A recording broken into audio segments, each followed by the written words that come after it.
mempengaruhi gelora jiwa remaja dan bagaimana cara untuk mengendalikan perkara ini? Kau mesti jadi macam dokter juga. Ini kelas saya dokter juga. Jangan beda. Dia orang mau coba. Dia mau coba macam mana jadi begitu. Apa rasanya jadi begitu. Ya, mereka ini mempunyai latar pendidikan yang sangat baik dan excellent. Betul. So, di sini sangat penting kerana apabila mereka melihat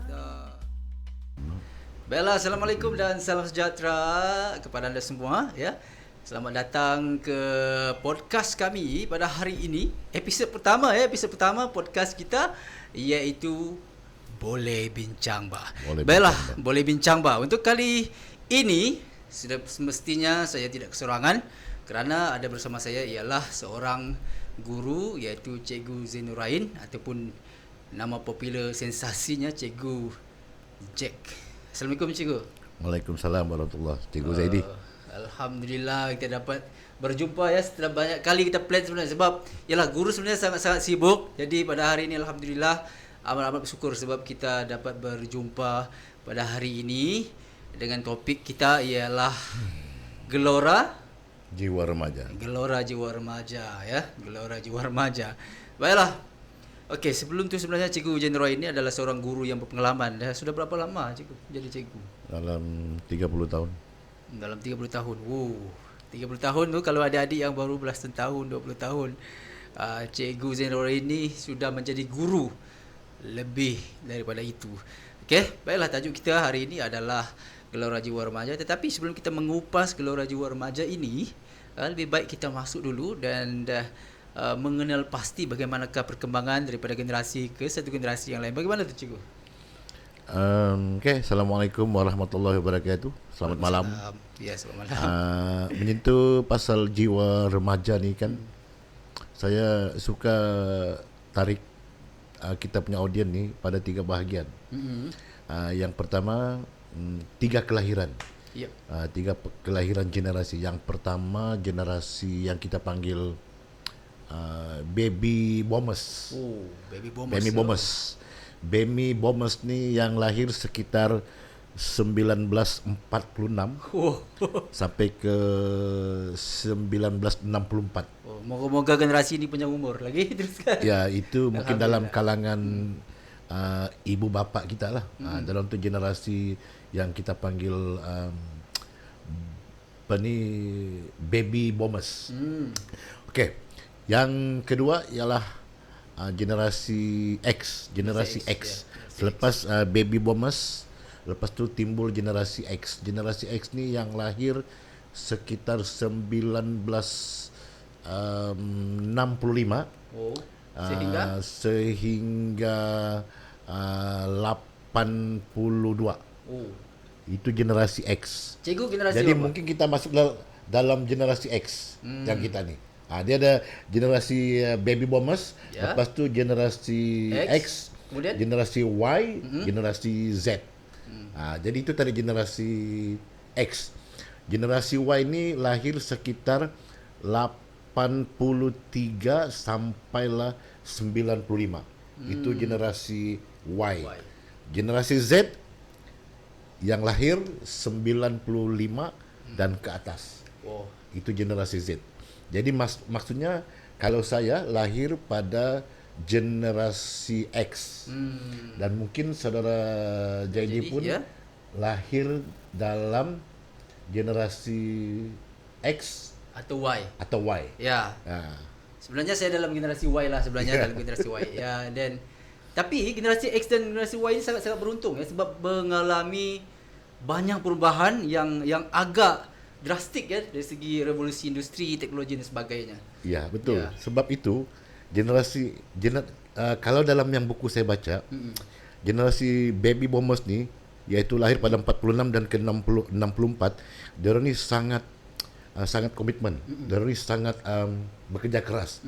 Dan karakter dia ni sangat cenderung ke arah memelihara keluarga, orang lain, hidup bermasyarakat lah lebih kurang. Betul. Tapi generasi X ni, masa tu yang lahir pada 70-an tu, masa ini generasi X ni yang termasuk kita ni sangat mandiri. Mandiri ni maksudnya sangat independen. Yeah. Berusaha sendiri. Yes. Golongan-golongan itulah. Yeah. Dan generasi Y itu pula penerusnya. Mereka sudah mula, generasi ini sudah mula ibu bapa, ramai ibu bapa generasi ketika ini sudah ramai yang bekerja. Jadi dorang kadang-kadang ditinggal. Yeah. Jadi dorang ni adalah kesinambungan kepada generasi X, Y. Cuma generasi Y ni mereka ni sudah terdedah kepada di tengah-tengah. Antara belum ada gadget dengan selepas ada gadget. Ya, itulah yang saya katakan amat beruntung. Tapi generasi Z sampai ke generasi Z yang sekarang ni, dia orang ini kan, inilah yang sekarang ni. Dia orang ni sangat terdedah kepada kemajuan teknologi yang mendadak sekarang ni. Yes. Dia orang hidup dalam keadaan teknologi yang berkembang dengan pesat. Dari dia orang ini bermakna dia orang ni sedang dalam dipengaruhi oleh media-media sosial. Tiga golongan ni lah. Generasi 4. Pertama tadi baby boomers. Yes. Keduanya generasi X, Y dan Z. Kalau kita pecah-pecahkan tu, dia ni mempunyai cabaran-cabaran yang berbeza. Generasi X cabarannya berbeza, generasi Y cabarannya berbeza, generasi Z pun cabarannya berbeza. Dan bila cabarannya berbeza, sudah pasti treatment dan juga cara pengendalian itu akan berbeza. Ya, memang. Dan persoalannya sekarang ni kita akan membincangkan topik kita, iaitu gelora jiwa remaja. Di manakah generasi ini berada? Alright. Generasi ini ada berada di generasi? Mungkin sekarang kita akan tertumpu kepada generasi Z. Betul. Jadi maknanya topik kita ni ialah generasi Z. Alright. Betul. Yes. Ya, itulah sebabnya kita cuba membincang terlebih dahulu mengenai generasi, kerana pada hari ini kita akan tertumpuk pada generasi Z dalam masa yang sama, bagaimana mereka berinteraksi dengan generasi-generasi yang sebelumnya yang masih ada di dalam lingkungan mereka. Ya, betul. Okey, baiklah. Okey, yang pertama sekali cikgu, apakah itu yang dimaksudkan mengenai gelora jiwa remaja dan mengapa gelora jiwa remaja ini menjadi topik perbincangan kita pada hari ini? Kalau sentuh pasal gelora jiwa remaja ni, pada saya kita punya tumpuan ialah kepada remaja yang sekarang ini yang lebih banyak terdedah dengan perkembangan teknologi. Betul. Sebab jiwa remaja sekarang ni dia orang mempunyai pengaruh luar yang sangat banyak. Betul. Dia orang punya pengaruh daripada segi media massa, persekitaran ataupun orang-orang perseorangan. Dia orang ni sangat berada dalam dunia teknologi yang sangat laju. Betul. Jadi masalahnya kita generasi yang sekarang, generasi Z ni perlu berdepan dengan cabaran-cabaran yang mungkin kalau dia orang ni tidak dipandu, tidak diberi tauladan, tidak diberi pedoman, jadi kemungkinan generasi ini akan hanyut. Betul. Kitalah yang akan menjadi kawalan untuk memastikan mereka ini tidak hanyut dalam perkembangan teknologi. Sebaliknya mereka lah yang akan mengawal teknologi tersebut. Okey. Baiklah. Okey, sekarang ni untuk pengetahuan anda semua, Cikgu Jenderal ini seorang guru kaunseling ya. Sebab itu kita akan bertanyakan soalan mengenai emosi. Bagaimanakah cabaran emosi dan psikologi yang dihadapi oleh remaja dalam mengendalikan gelora jiwa remaja ini? Kalau sebut pasal cabaran kan, dorang punya emosi. Saya fikirkan, saya berpendapat bahawa emosi dorang ini dan psikologi dorang ini sekarang banyak terdedah. Kalau ikut statistik, memang ramai remaja belia sekarang ni yang ada menghadapi masalah kesejahteraan mental, kemurungan, kerisauan, dan antisosial itu ya, dan juga ini mencari identiti ke arah itu. Jadi maknanya kalau kita bercerita pasal gelora jiwa remaja ni, dia akan berkait rapat dengan cabaran-cabaran emosi, psikologi yang kalau dipecahkan lagi banyak faktor lagi. Betul. Kenapa jadi begitu? Betul. Saya tertarik tadi dengan yang cikgu cakap, mencari identiti. Maksudnya generasi ini amat-amat terancam dengan konflik dalaman yang agak tinggi sebab terlalu terdedah dengan sosial media ya, yang berbagai peringkat umur di luar sana. Mereka kadang-kadang terlupa sebenarnya mereka remaja Ya. Baiklah. Bagaimanakah ya tekanan dari sekolah, keluarga atau yang kita sebut tadi media sosial boleh mempengaruhi gelora jiwa remaja dan bagaimanakah cara untuk mengendalikan perkara ini? Maknanya ada 3 lah kan. Yang pertama emosi di sekolah, Okey. emosi dengan media sosial dan bagaimana kita menangani cabarannya. Ya, betul ya. Saya pikirkan pengalaman saya di sekolah kepada anak-anak yang generasi Z ni. Dia orang ni seperti yang saya katakan awal, dia orang tidak terdedah dengan konsep-konsep untuk mandiri tahu. Jadi dia orang ni banyak perlu bantuan, perlu dipandu lah. Jadi kalau di sekolah emosi dia orang lebih kepada tekanan akademik. Mungkin tekanan daripada keluarga, Betul. tekanan daripada keluarga, daripada persekitaran. Kadang-kadang ada keluarga ni yang mau anaknya ni terbaik dalam akademik, Betul. hebat dalam akademik. Jadi anak itu dia rasa macam dia tertekan. Saya ada dapat kes klien saya tingkatan 5, dia ada 6 orang adik-beradik. Ya. Dia ada seorang kakaknya doktor, doktor. Jadi maknanya Pressure untuk dia tinggi. memang Ya. dia Ya, datang pressure. sama saya tahu. Dia datang sama saya, dia bagi tahu masalah dia. Dia ini bukan kerana dipanggil, dia datang sendiri sukarela. Oh, itu Dia- bagus. Dia Kita bagi tahu. pertamanya kalau ada dia menonton sekarang ini, kita sebenarnya berbangga dengan dia kerana berani. Ya. Dia Okey. datang, dia bagi tahu bahawa dia tertekan, dia tidaklah akademiknya biasa, tapi dia tertekan bila kakaknya doktor. Dia mungkin dia boleh cakap kau mesti jadi macam doktor juga. Dia ni kelas sains doktor juga. Jadi dia datang, dia macam tertekan. Jadi dia minta kalau boleh kaunselor bantu dia untuk release, untuk redakan dia punya tekanan. Itu di sekolah. Kalau dengan media sosial ni lagi hebat lah. Kalau media sosial lagi lah hebat. Ada Betul, Facebook, ada TikTok, ada Insta, Betul. dan lain-lain macam-macam. Macam-macam. Jadi maknanya daripada situ tu dia orang dapat tahu segala pengaruh-pengaruh dia orang dapat dan dia orang mau cuba. Dia orang mau cuba macam mana jadi begitu, apa rasanya jadi begitu. Jadi sehingga- itulah pengaruh paling kuat. Betul. Sehingga kan ya adik-adik kita ingat ya, pendidikan ni sangat-sangat penting. Jangan kerana bila kita lihat ada influencer yang kaya raya dan Betul. sebagainya, kita terus percaya dan kita mengabaikan pendidikan. Tidak, sebenarnya ada influencer-influencer yang anda boleh contohi seperti Khairul Aming, Safi Kyo dan beberapa lagi influencer yang mana mereka ini mempunyai latar pendidikan yang sangat-sangat baik dan excellent sebenarnya. Betul. So, di sini sangat-sangat penting kerana apabila mereka melihat sosial media daripada aspek jangka pendek, mereka akan lebih baik saya jadi influencer dan sebagainya. Dan perkara itu mungkin akan menyebabkan mereka hanyut dan input selama ini akan memberi kesan kepada psikologi dan juga akademik serta perkara lain. Okey. Baiklah.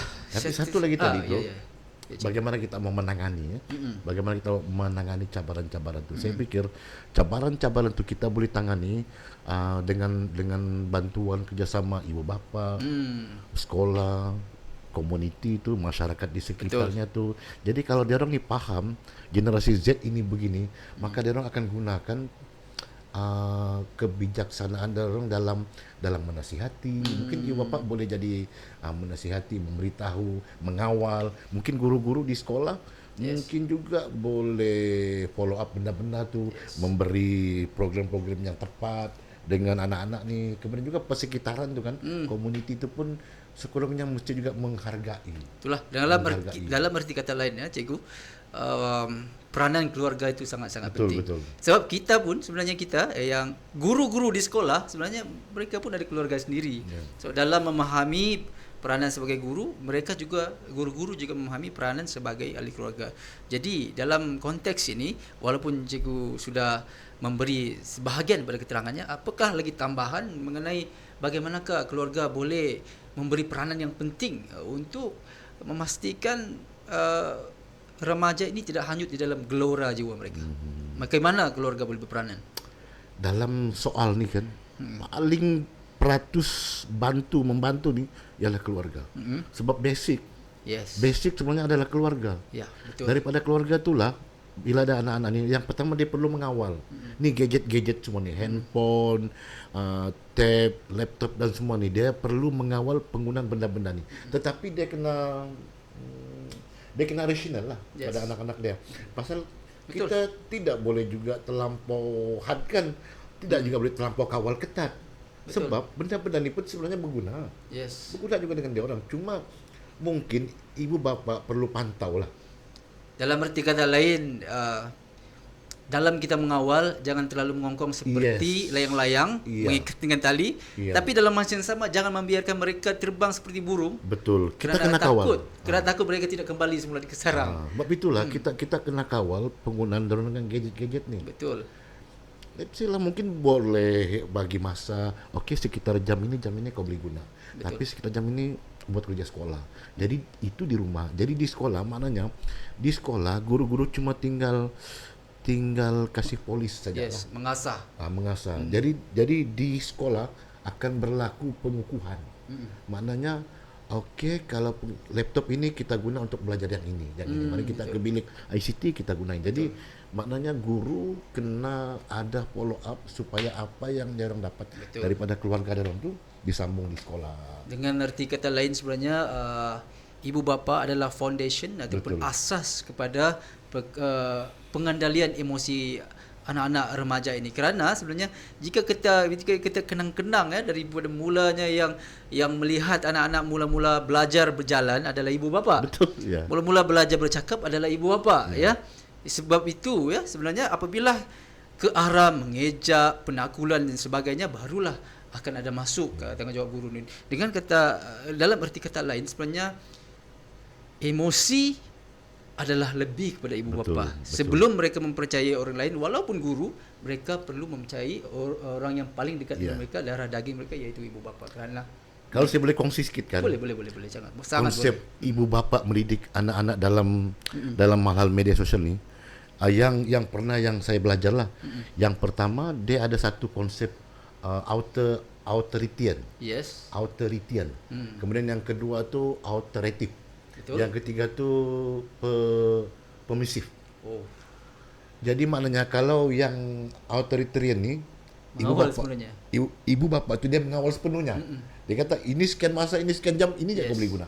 Kau tidak boleh, aku mau kau jadi begini, kau jadi begini. Itu sangat authoritarian. Kemudian yang kedua tu dia authoritative. Authoritative ni dia lebih rasional. Dia kawal tetapi dia bagi panduan. Kalau kayak begini sekian masa, kalau kau perlu yang begini kau mesti jadi begini, dia kawal. Betul. Yang permisif ni dia lebih bebas. Dia lebih terbuka. Dia beri kebebasan dengan dia punya anak-anak untuk melakukan apa saja, dan mungkin dengan dorongan-dorongan saja. Tiga benda ni kalau ibu bapa faham, dia boleh pilih mana satu. Mana satu dia boleh bergantung dengan keadaan anak-anak mereka. Betul. Okey. Seterusnya cuba kita teliti. Bila kita teliti anak-anak remaja kita ini yang bersekolah khususnya, mereka ada situasi ataupun environment yang berbeza environment ataupun persekitaran ketika berada di sekolah dan juga berada di luar sekolah. Jadi bagaimanakah interaksi sosial di sekolah dan di luar sekolah ini mampu mempengaruhi perkembangan emosi remaja? Okey, ini cara lah kan. Sebenarnya kan sudahlah berbeza di sekolah tu, anak-anak ni pun dia berbeza latar belakang. Kan ada anak-anak yang mungkin berlatar belakangkan keluarga yang kurang mampu. Ada anak-anak yang mungkin berlatar belakangkan yang mampu, dan ada yang sederhana. Jadi dia orang ni datang ke sekolah dengan pelbagai perbezaan keluarga ni, datang ke sekolah dan menyatukan semua perbezaan-perbezaan ini. Betul, itu. Maknanya kalau boleh saya katakan, sekolah adalah satu tempat penyatuan perbezaan-perbezaan ini, dan dia orang boleh kongsi dengan kawan-kawan. Jadi maknanya perbezaan yang sudah ada, latar belakang keluarga sudah ada, dan pergi ke sekolah, disatukan di sekolah. Dan sebenarnya sebab sekolah adalah satu budaya yang dibentuk oleh kalangan-kalangannya itu. Guru ada di situ, murid ada di situ. Jadi tukang mungkin kebun ada. Tukang kebun ada di situ. Jadi dengan semua banyak perbezaan itu, sampai ke sekolah mereka disatukan untuk satu persamaan.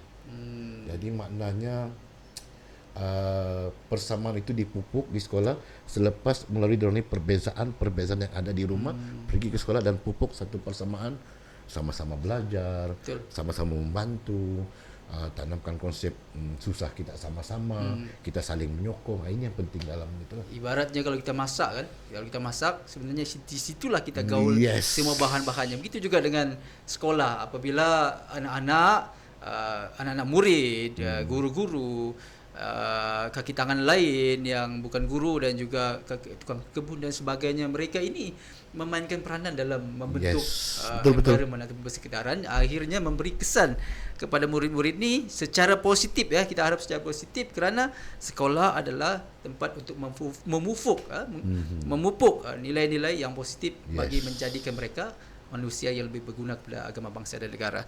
Baiklah. Okey. Kalau kita lihat, kalau kita pergi laut ya. Di tengah laut gelora dia lain. Di tepi lain gelora dia. Gelora dia lain. Jadi begitu juga di antara lelaki dan juga wanita, ataupun kanak-kanak lelaki ataupun perempuan ataupun wanita. Okey. Jadi bagaimanakah cara pengendalian di antara golongan remaja lelaki dan perempuan di dalam mereka mengendalikan gelora jiwa remaja itu? Adakah perbezaannya, atau jika ada perbezaan, apakah faktor-faktor yang menyebabkan mereka itu berbeza cara mengendalinya? Ini sebenarnya ada sedikit masalah, bukan juga masalah besar, tapi ada sedikit kekangan. Betul. Terutamanya pada guru-guru kaunselor di sekolah. Sebab itulah satu sekolah itu dia kena ada seorang kaunselor perempuan, seorang kaunselor lelaki. Sebab sudahlah fitrah lelaki dan wanita itu berbeza, sudah tentu cara menangani kes-kes dia orang ni pun kena berbeza. Kalau masalah perempuan, wanita, dia sesuai untuk dirujuk kepada kaunselor perempuan. Kalau dia macam masalah disiplin yang berkaitan dengan lelaki, mungkin sesuai dirujuk kepada guru lelaki. Maknanya memang ada beza. Memang ada beza antara menangani isu-isu remaja perempuan dengan isu-isu remaja lelaki. Terutamanya dalam isu-isu yang melibatkan maruah perempuan, kewanitaan, kegadisan. Jadi perlu dirujuk kepada kaunselor perempuan. Ada juga sesetengah isu, sesetengah perkara boleh juga dirujuk kepada kaunselor lelaki. Tetapi saya fikir kaunselor lelaki yang perlu ada kepakaran berdepan dengan kes-kes begitu. Tapi betul. Kalau isu gelora remaja lelaki yang disiplin, yang ingin mencuba, itu guru lelaki boleh, dan guru perempuan pun, guru kaunselor perempuan pun boleh juga. Maknanya yang disebutkan itu memang ada beza. So perlu kepakaran yang sesuai lah untuk menangani kes-kes, terutamanya isu-isu murid belia ataupun remaja perempuan. Dan untuk menangani kes sebegini, kalau kes-kes macam kewanitaan, kan, kegadisan, perlu juga lah saya fikir gangguan tertentu, perlu juga lah perhatian. Kita perlu bagi perhatian juga sama benda-benda begitu, dan juga sekurang-kurangnya bantuan daripada rakan-rakan sebaya itu pun penting. Dalam arti kata lain, sebenarnya lelaki dan wanita ataupun perempuan mempunyai kerentanan jiwa yang berbeza. Memang beza. Ada kerentanan jiwa yang berbeza dan memerlukan. Tapi dia bukanlah kekangan yang sangat besar. Dia bukan kekangan yang major. Dia masih minor lagi. Boleh kita ni. Boleh ditangani. Cumanya betul lah, saya sangat setuju ya untuk yang apabila dia melibatkan perkara-perkara yang sangat sensitif untuk seseorang anak-anak gadis ini. Sudah pasti mereka agak risau untuk menceritakan perkara ini kepada orang lain, apatah lagi orang yang berlainan jantina. Kerana itu betul-betul lah untuk menangani masalah yang betul-betul sensitif oleh kepada seseorang anak-anak gadis. Sudah pastinya mereka lagi yakin dengan seorang yang sama jantina dengan mereka. Sebab ada kes-kes kadang-kadang kalau kes-kes ke remaja, kes-kes ke gadis, kan ada kadang-kadang isu kes gadis yang remaja yang mungkin tidak pernah ada bapa, kan, dia tidak pernah jumpa bapa dia. Jadi dia perlukan sentuhan kasih sayang seorang lelaki, seorang bapa. Jadi dalam itu saya rasa kaunselor lelaki dia boleh attack, dia boleh engage dengan hal-hal begini. Sebab kemungkinan remaja perempuan yang mempunyai masalah-masalah begitu, dia akan lebih selesa bila diluahkan dengan guru lelaki yang boleh berperanan sebagai bapa yang lebih tahu menangani kes-kes anak-anak yang terjerumus dalam kes-kes Jadi, sosial lah, begitulah lebih kurang. dalam erti kata lain, walaupun wujud perbezaan, tetapi bagaimana pengendalian dia itu adalah sangat-sangat subjektif dengan individu jugalah. Yes. Betul. Itu bergantung dengan tahap kerentanan jiwa dan juga betul, ketahanan mental mereka, dan bagaimana keterbukaan mereka tentang membuka masalah mereka, ataupun bukan, kita tak anggap masalah, cabaran yang mereka hadapi dalam hidup mereka. Okey, seterusnya apakah langkah-langkah yang boleh diambil oleh masyarakat dan pihak berkuasa untuk menyokong kesihatan mental remaja dan membantu mereka untuk mengurus gelora jiwa mereka dengan lebih baik? Sebab ya, kita sangat-sangat prihatin sebenarnya gejala ataupun mental health ataupun kesihatan mental ini sekarang ini agak ada peningkatan yang tidak baik ya, di seluruh dunia, bukan saja di Malaysia. Ramai yang tekanan dan sebagainya. Jadi kita fokuskan kepada remaja, bagaimana masyarakat dan pihak berkuasa dapat menyokong kesihatan mental mereka ini. Saya fikir yang pertama memang keluarga lah. Keluarga. Sebab keluarga ini adalah bahan sokongan yang sangat efektif. Betul. Keluarga ini adalah bahan sokongan yang sangat efektif.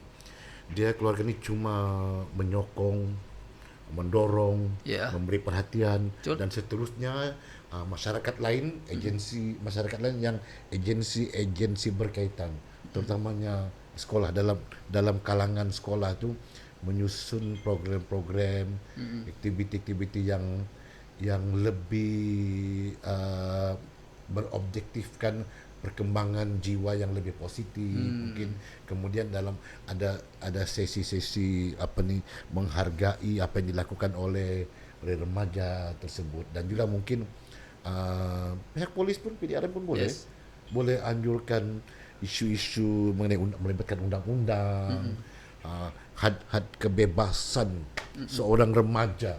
Jadi itu mungkin boleh dilakukan oleh PDRM. Jadi saya pikir gabung benda-benda ni, saya pikir kita boleh tangani isu-isu yang disebutkan tadi, kesejahteraan mental dan sebagainya. Sebab memang ramai sekarang remaja yang sudah mula ada kemurungan, ada kerisauan, ada kebimbangan yang berlebihan. Betul. Tentang dia mau jadi apa?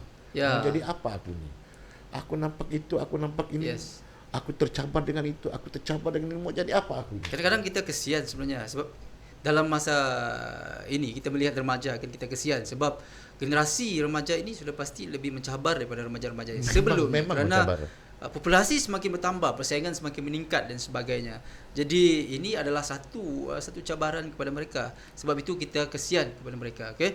Dalam erti kata lain, apabila kita yang lebih dewasa ini bersuara kepada mereka, anak-anak kita, anak-anak remaja, bukan bererti pakcik-pakcik ini, guru-guru ini ataupun atok-atok ini ingin memperkecilkan anda, tidak. Tetapi golongan-golongan yang terdahulu daripada anda ini menasihati kerana menyayangi, kerana betul-betul inginkan anda sedar gelora yang anda tanggung ketika ini sebenarnya kecil berbanding gelora yang akan datang kepada anda. Ombaknya seperti mana besarnya nanti apabila anda menjadi dewasa, agak besar sebenarnya. Jadi kena bersedialah menghadapi itu dengan cara handle dulu gelora-gelora yang anda sedang hadapi ini dengan bantuan masyarakat di sekeliling anda.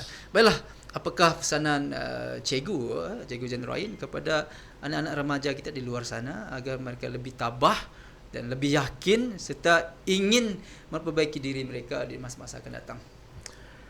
Saya mungkin ingin berpesan dengan golongan ibu bapa ni.